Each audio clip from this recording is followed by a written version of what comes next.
This is everything that Rowan ate today, and I'm going to try to answer some questions I've been getting asked on my other videos. For breakfast, she had scrambled eggs with spinach and onions, plain Greek yogurt with cashew butter, and some blackberries.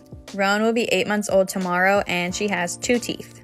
I probably get the tooth question on every video I show of her eating. She has 2 now, but she had none when we started baby-led weaning.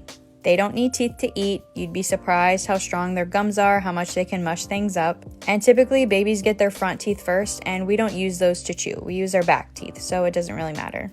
Towards the end of her meal, I help preload her fork so she can practice using her utensils, and then we're moving on to lunch. Keeping it simple, using this potato kale veggie mash from Amara. I just mix it with water until it's like a mashed potato consistency. And then I had some leftover green beans that were too small to give to her on their own, so I minced them up and mixed them in with the mash. I highly recommend the Solid Starts app if you're doing baby-led weaning. It's basically a database that shows you any type of food you can think of and tells you the appropriate way to serve to your baby depending on their age. It also has nutritional tips and just a lot of good information. I don't think she really cared for the flavor of this packet, but she loved the texture.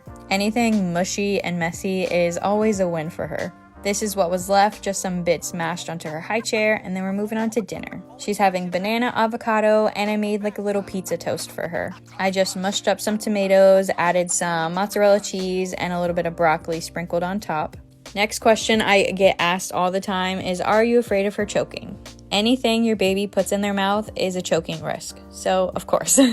But there is no increased choking risk doing baby-led weaning versus doing purees as long as the food is served appropriately. And here's a little gag warning about to happen right there. So you can see her nose got a little red, her eyes watered, but she just went on about her business. I think this is also a great example that a piece being too big is not the only reason your baby's gonna gag on food. Here's her gagging on her avocado. The avocado was left over in the fridge, so I think the mixture of the texture and the temperature just made her gag a little bit. My least favorite activity, scooping the bits left over in her bib in her chair.